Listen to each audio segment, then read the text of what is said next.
دینی شعور کی کمی، دین کے اوپر ان کو صحیح طریقے سے علم نہ ہونا، علماء کا مقام و مرتبہ کا علم نہ ہونا، یہ دینی شعور کی سب سے بڑی کمی۔ نمبر 2، علماء کا احترام، ان کو مقام و مرتبہ، ان کا جو مقام و مرتبہ ان کو دینا ہے اس سے اتار دینا، یا یہ سمجھنا کہ وہ اس کے لائق نہیں ہے، یا یہ سمجھنا کہ ان کو تذلیل کرنا، ان کو رسوا کرنے کی کوشش کرنا، اس طرح کے حالات جو ہیں ان سے علماء بیزاری کا ایک ماحول پیدا ہو جاتا ہے۔ اللہ کے رسول صلی اللہ علیہ وسلم کے صحابہ علماء کے ساتھ کیا تعلق تھا؟ اب دیکھیں، عمر بن خطاب رضی اللہ تعالیٰ عنہ اپنی مجلس میں مشورتی کمیٹی میں کس کو رکھے ہیں بھائی؟ عبداللہ بن عباس رضی اللہ تعالیٰ عنہ کو رکھے۔ اللہ کے رسول کی وفات کے بعد ان کی عمر کتنی تھی؟ 11، 12 یا 13 ہو۔ عمر بن خطاب رضی اللہ تعالیٰ عنہ اپنی مشورتی کمیٹی میں ان کے رکھے ہیں، جس مشورتی کمیٹی میں بڑے بڑے صحابہ ہیں، تو وہ دل سے ناراض ہو جاتے ہیں کہ یہ بچہ ہمارے ساتھ، جو ہمارے بچوں کے ساتھ کھیلتے رہتا ہے پھرتے رہتا ہے، یہ ہمارے ساتھ جو ہے نا کہاں پر ہے؟ کہاں پر ہے؟ مشورتی کمیٹی میں مستشار ہیں۔ تو عمر بن خطاب رضی اللہ عنہ لوگوں کو سمجھانا چاہتے ہیں، مجلس میں بیٹھے ہیں، سورہ نصر کی تشریح پوچھتے ہیں، اذا جاء نصر اللہ والفتح، لوگ اس کی تشریح بتاتے ہیں۔ اس میں یہ بات بتائی گئی کہ جب اللہ کی مدد آ جائے، جب لوگ فوج در فوج دین اسلام میں داخل ہو جائے، تو نبی کریم صلی اللہ علیہ وسلم کو کہا گیا کہ استغفار کریں۔ سب یہی تشریح بتاتے ہیں۔ لیکن جب عبداللہ بن عباس رضی اللہ عنہ کی باری آتی ہے تو عبداللہ بن عباس رضی اللہ عنہ کو عمر بن خطاب رضی اللہ عنہ پوچھتے ہیں، ہاکذا، کیا اس کی یہی تفسیر؟ عبداللہ بن عباس رضی اللہ تعالیٰ عنہ کیا کہتے ہیں؟ کہتے ہیں کہ اللہ کے رسول صلی اللہ علیہ وسلم کی وفات کی خبر اس میں دی گئی، کہتے ہیں کہ میں یہی جانتا ہوں۔ دیکھیے کیا عمر ہے کی۔ آج ہم علماء کو دور کر رہے ہیں، وجوہات میں سے ایک وجہ یہ بھی ہے، کہتے ہیں کہ اے عالم بھائی تجربے کار نہیں ہے، ان کے پاس تجربہ نہیں ہے، ان کے پاس کوئی تجربہ نہیں ہے، ابھی تجربہ سیکھنے کی ضرورت ہے۔ بھائی مدارس میں رہ کر 8 سال تک، 12 سال تک ایک عالم دین علم حاصل کرتا ہے، اور جب میدان میں آتا ہے تو اس کو ایک جملہ کہہ کر دور کر دیتے ہیں کہ بھائی اس کے پاس تجربہ نہیں ہے، اس کے پاس تجربہ نہیں۔ بھائی تجربہ نہیں تھا عبداللہ بن عباس کی عمر کیا تھی، کیا علم تھا ان کے پاس، اور اہل علم کی وہ لوگ کس طرح سے قدر کیا کرتے تھے۔ ایک مرتبہ زید بن ثابت رضی اللہ تعالیٰ عنہ مدینے میں داخل ہوتے، داخل ہونے کے ساتھ کیا کرتے ہیں، عبداللہ بن عباس رضی اللہ تعالیٰ عنہ آ کر ان کی لگام کو پکڑ لیتے ہیں۔ وہ کہتے ہیں کہ ابن عم، آپ آل بیت ہیں، آپ اللہ کے رسول صلی اللہ علیہ وسلم کے چچا زاد بھائی ہیں، آپ اس کو چھوڑ دیجئے۔ وہ کہتے ہیں کہ ہاکذا امرنا بعلمائنا، ہمارے علماء کے ساتھ اسی طرح کرنے کا حکم دیا گیا ہے۔ فوراً زید بن ثابت رضی اللہ تعالیٰ عنہ عبداللہ بن عباس رضی اللہ عنہ کا ہاتھ پکڑتے ہیں اور جھوم لیتے ہیں اور کہتے ہیں کہ ہاکذا امرنا باہل بیت رسول اللہ صلی اللہ علیہ وسلم، کہتے ہیں کہ اہل بیت کے ساتھ اسی طرح کرنے کا حکم دیا گیا۔ دیکھیے علماء کے ساتھ کتنا قدر، ان کا مقام و مرتبہ ان کو دیتے ہو۔ جسی بھی معاشرے میں علماء کو ان کا مقام و مرتبہ دیا جاتا ہے تو وہ معاشرہ کامیاب ہوتا ہے۔ یہ ذمہ داروں کو اس بات کو اچھی طرح ذہن نشین کر لینا چاہیے۔ اسی طرح اب یہ کہیں کہ علماء کے بارے میں یہ ہوتا ہے کہ بھئی دین کا کام علماء کہاں کر رہے ہیں، یہ سوال ہوتا ہے۔ کہاں کرتے ہیں مولوی صاحب کام؟ ہاں سب ہم ہی کر رہے ہیں، سب ہم ہی کر رہے ہیں۔ جب جنازہ پڑھانا ہو تو ہماری ضرورت ہے، نکاح پڑھانا ہو تو ہماری ضرورت ہے، ہر طرح کی جو شرعی کام ہے ہم کو ضرورت ہے، لیکن دین کا کام ہم نہیں کر رہے۔ اس طرح کا ماحول بدلنا، اصل میں کیا ہوتا ہے، میں یہ نہیں کہتا ہوں کہ جو دعوت کا کام کرتے اللہ ماشاءاللہ بہت سارے مخلص بھی ہیں، اگر کوئی خطیب ہوتا ہے صرف خطبہ دینا سیکھتا ہے اور اس کو خطبہ حاجہ صحیح طریقے سے پڑھنا نہیں آتا، طلب العلم فریضۃ علی کل مسلم، یہ حدیث پڑھنے نہیں آتا، وہ علماء پہ سوال اٹھاتا ہے کہ علماء کیا کر رہے ہیں۔ وہ کہتا ہے کہ میں 10 سال سے خطبہ دے رہا ہوں، فلاں فلاں قریے میں جا کے خطبہ دے رہا ہوں، میں بڑا عالم۔ یہ اللہ کے رسول کی پیشن گوئی ہے نا، اللہ کے رسول نے کیا کہا، قیامت کے قریب میں کیا ہوگا۔ آج کیا ہے ہمارے پاس سب سے بڑی وجہ یہ ہے کہ ہم عالم کو نہیں پہچانتے، عالم کون ہے اس کو نہیں پہچانتے۔ اگر عالم کو پہچان لیتے تو ہم یہ بات نہیں کہتے۔ آج کیا ہے ہمارے پاس، اچھی تقریر کرنے والا عالم ہے، بڑے بڑے جملے بول کر تقریر کرنے والا عالم ہے، اور کوئی ربانی عالم کی تعریف کیا بتائی گئی، یعلم الصغار قبل الکبار، جو بچوں کو دعائیں سکھاتا ہے، قرآن کی آیتیں سکھاتا ہے، چھوٹے چھوٹے کام کرتا ہے، وہی ربانی عالم ہے، بڑا عالم وہی ہے۔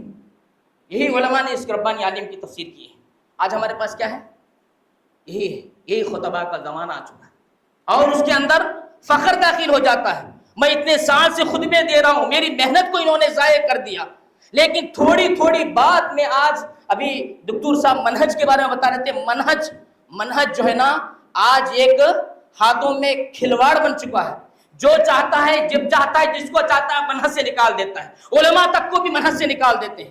کب کوئی عالم کسی مجلس میں جائے اس کے بارے میں کہہ دیتے ہیں کہ ان کے خلاف ایکشن لینا چاہیے, ان کے خلاف یہ کرنا چاہیے. مطلب میں بتانا چاہ رہا ہوں یہ واقعہ جو ہوا, صاحب واقعہ نے مجھ سے بات کی, معافی مانگی, لیکن یہ بتانا چاہ رہا ہوں اس طرح کی فکر, اس طرح کا جو سوچ ہے, یہ ایسی سوچ ہے, یہ علماء بیزاری کا سب سے بڑا فتنہ ہے. آپ خود اپنے علماء کو دور کر رہے ہو. میرے بھائیوں, علماء بیزاری آج جو ہے نا علماء کے کو اگر عالم دین کسی مسئلے میں لا ادری بول دے, وہ کہتے ہیں کہ چھوٹا عالم. کوئی عالم یہ کہہ دے کہ لا ادری نا کی تیلی دو دینی گرنسی اللہ عالم, یہ بول دے تو کیا بولتے ہیں؟ یہ چھوٹا عالم. ارے امام مالک رحمۃ اللہ علیہ کے پاس دور سے کتنے آدمی سوال لے کر آیا تھا؟ 40 سوال لے کر آیا تھا. اس میں سے امام مالک رحمۃ اللہ علیہ نے 5 یا 6 جوابات دیے.